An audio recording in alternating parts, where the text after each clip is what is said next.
Armazenar água de forma artificial por meio de barragens subterrâneas pode ser uma boa alternativa para suprir as necessidades do meio rural. Vamos mostrar agora como esse tipo de barragem pode ser feita.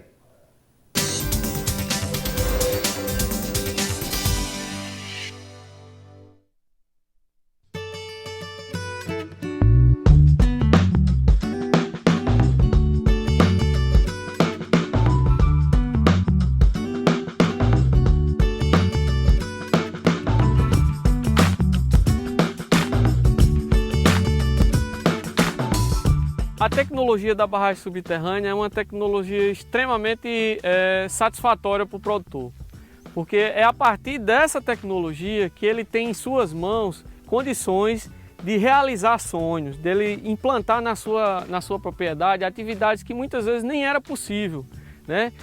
Com essa tecnologia ele pode ter um volume de água suficiente, por exemplo, para criar peixe no Nordeste. Então essa tecnologia ela vem sendo assimilada pelos produtores e isso favorece muito a ampliação da nossa agricultura, da nossa pecuária em regiões onde a gente muitas vezes imaginava não ter mais solução.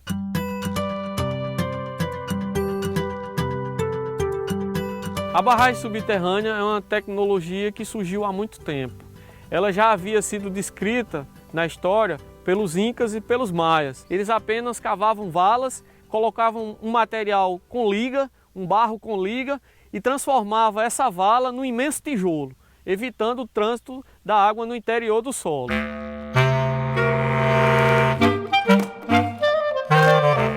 A barragem subterrânea ela vem sofrendo evoluções ao longo do tempo. A evolução maior foi a incorporação da lona plástica, substituindo o material sólido que se usava para a confecção da barragem subterrânea, que reduziu o custo de produção de uma barragem subterrânea e o tempo em que essa construção era executada.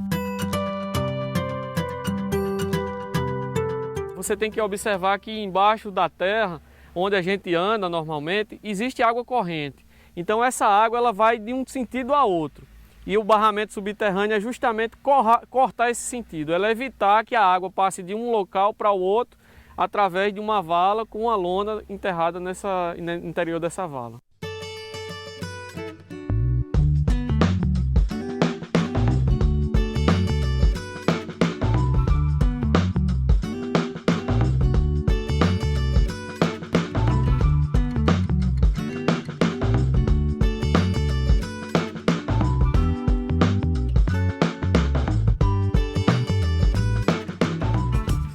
A escolha do local da barragem subterrânea ela é feita levando em considerações algumas características, como topografia, que deve ter mais ou menos plana, com pouca inclinação, área de abrangência da barragem, ou seja, o espaço onde aquela terra vai ocupar, profundidade do solo, né, e a textura do solo. A principal delas é que ela possua duas ombreiras, são duas extremidades mais altas, onde vai ligar uma extremidade à outra da vala e você vai interligar essas duas ombreiras com a vala. A ombreira é uma diferenciação de nível entre o centro da vala e a ponta do eixo da vala. Nós escolhemos essa área porque ela é uma área com boa abrangência, possui as condições de solo, para armazenamento d'água perfeito, tanto para exploração de forragem como para exploração de agricultura. É uma área que tem uma extensão grande, uma inclinação perfeita e uma largura boa para um armazenamento de um volume de água bem considerado.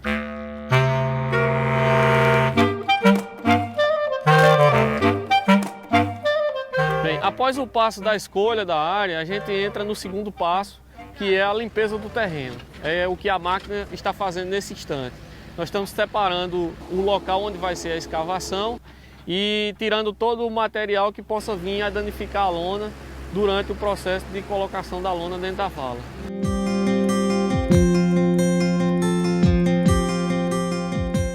No passo de escavação da vala, a forma como você vai escavar essa vala, quem vai dizer é a textura do solo e a quantidade de água no interior desse solo. Existem várias técnicas. No caso dessa barragem, a gente usou uma técnica de escavação, colocação da lona e aterramento simultâneo, ou seja, a gente vai cavando no sentido em que a gente vai vencendo alguns trechos, nós vamos colocando a lona e vamos aterrando a vala. Vamos concluindo a barragem por partes, mas normalmente quando o solo está seco e propicia você escavar a vala completamente, fica muito mais fácil, porque você escava a vala, põe a lona e depois aterra. Durante o processo de escavação da vala, é interessante que você localize o material que está sendo retirado da vala no interior da barragem, na parte de que a gente chama de montante, que é onde vai ficar acumulado a água. A distribuição da lona para o desdobramento e colocação dela no interior da vala deve ficar na jusante, ou seja, a parte externa da barragem, no lado de fora. Então, cada item que vai ser colocado dentro da vala, tanto o material que foi retirado como a lona, devem ficar em posições opostas. Durante o processo de escavação, a máquina ela tem uma capacidade de profundidade. Quando essa profundidade não é suficiente, a gente procura fazer um rebaixamento do terreno para que ela possa, com a capacidade do seu braço, atingir o solo impermeável.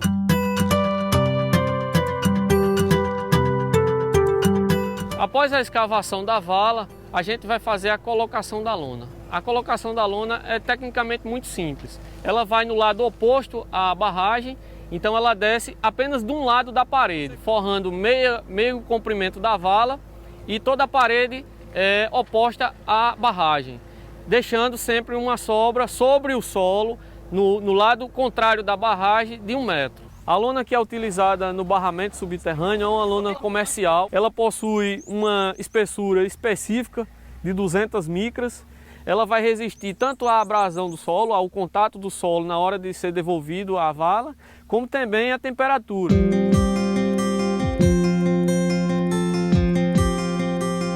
O aterramento da vala, ele é feito de uma forma gradual. Então a gente faz essa movimentação lenta, sempre dirigida no ângulo de 45 graus, favorecendo o lance do material para o interior da vala. Para que o material que seja lançado no interior da vala, ele não venha a ser jogado diretamente com a lona e não causar nenhum dano físico à lona. Bem, agora a gente entrou no processo de finalização da barragem subterrânea. Esse acabamento final ele é feito da seguinte forma: a gente vai cobrir toda a lona exposta e sobre o eixo da vala a gente vai colocar uma pequena camada de aterro para que seja referência depois com o passar do tempo. Ele também vai servir para que compense o sedimento do solo após um período. Então, para o solo não ficar uma depressão no nível do eixo da vala, a gente transforma isso num monte de terra sobre a vala e com o passar do tempo esse nivelamento acontece, deixando o solo totalmente nivelado.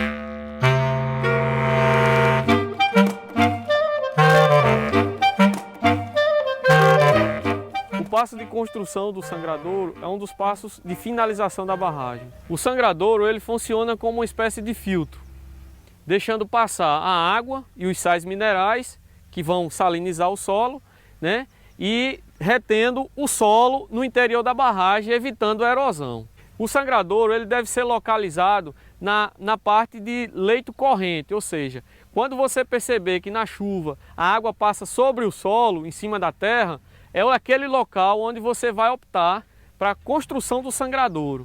O sangradouro ele pode ser construído com diversos materiais, desde pedras, apenas pedras sobrepostas, que a gente chama de enrocamento de pedra, ou então com sacos de areia. Pode ser construído numa altura máxima de 50 centímetros, onde metade dessa altura pode ficar no interior do solo e metade exposta, 25 centímetros dentro da terra e 20 centímetros exposto sobre o solo. No caso do nosso sangradouro aqui dessa barragem, vai ser uma construção simples e ela vai utilizar apenas um monte de terra, ou seja, só um volume de terra sobreposto, que depois o produtor ele pode substituir esse sangradouro rústico por um sangradouro mais trabalhado.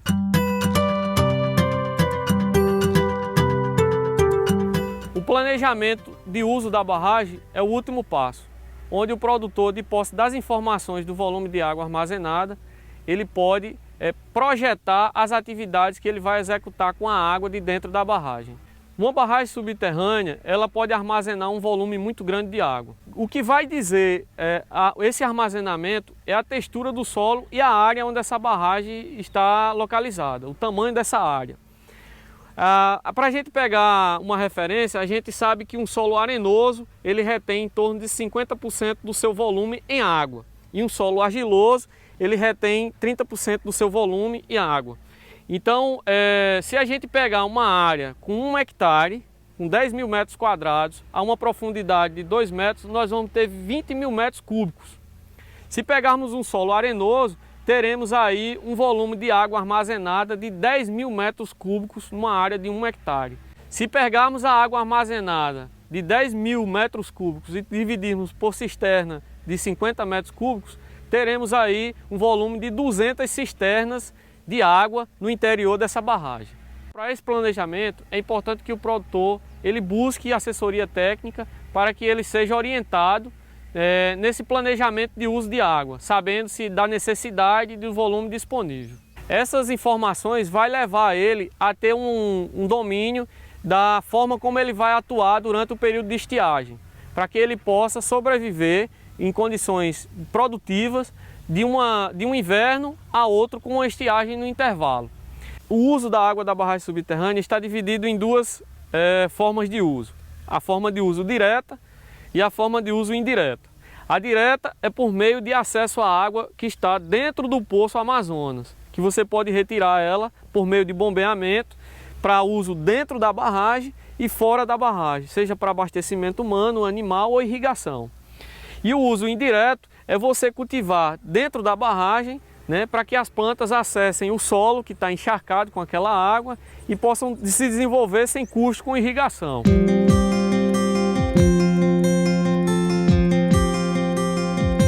A construção do poço na barragem subterrânea é essencial, ela é obrigatória. O poço, além de servir como acesso direto à água, ele também vai ter a utilidade de escape de sal, ou seja, para evitar a salinidade do solo. No caso dessa barragem subterrânea, o produtor ele já possui o poço, então não foi necessário a construção do poço. Essa área são 30 hectares e temos 20 famílias. Todas as famílias possuem poços. Quando a área é muito grande e a capacidade de armazenamento de água também é elevado, é aconselhado que seja feito vários poços distribuídos ao longo da área de abrangência da barragem.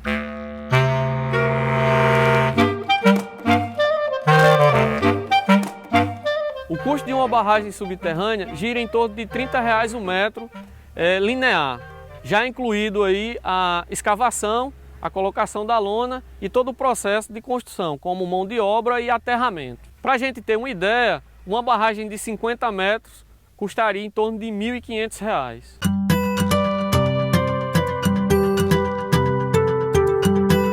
A durabilidade da barragem subterrânea ela pode ser calculada pela vida útil da lona, que pela espessura de 200 micras ela chega a atingir 200 anos aproximadamente.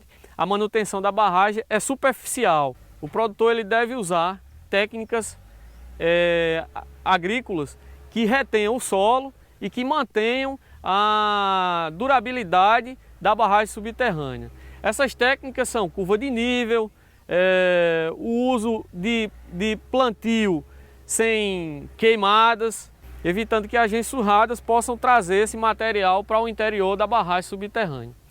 Já o sangradouro, ele deve sempre ser mantido sempre nas dimensões que já foi dito. Se o produtor fez o sangradouro de pedra, então ele deve manter as pedras sempre no local. Se ele fez usando sacos de areia, ele deve sempre manter esses sacos para que esse saco venha sustentar a terra dentro da barragem subterrânea.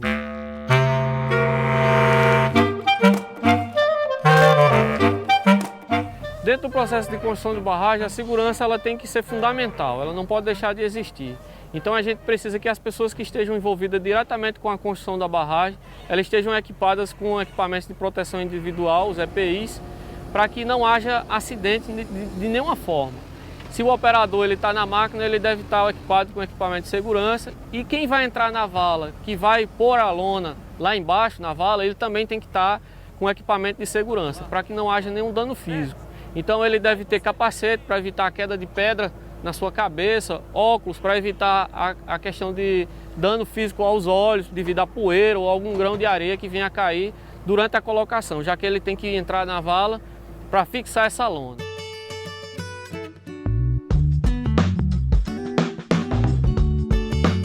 O Senar promove cursos de capacitação em barragem subterrânea, que na verdade é um evento que envolve teoria e prática, onde o produtor participa da teoria, entende o processo de construção da barragem subterrânea, vem a campo, pratica esse conhecimento e se capacita para replicar a técnica de construção de barragem subterrânea, tornando mais fácil a convivência com o semiárido. Então, é com grande satisfação que a gente vê o produtor aceitando essa tecnologia, implantando essa tecnologia e usufruindo dessa tecnologia de uma forma cada vez mais crescente e tornando o sonho dele viável, que é a manutenção da vida e a existência dele dentro da propriedade que ele usa para sobreviver e que ele tem tanta paixão, tem tanto amor, fazendo com que ele permaneça no campo, produza e se sinta cidadão capaz de contribuir com a existência da população brasileira.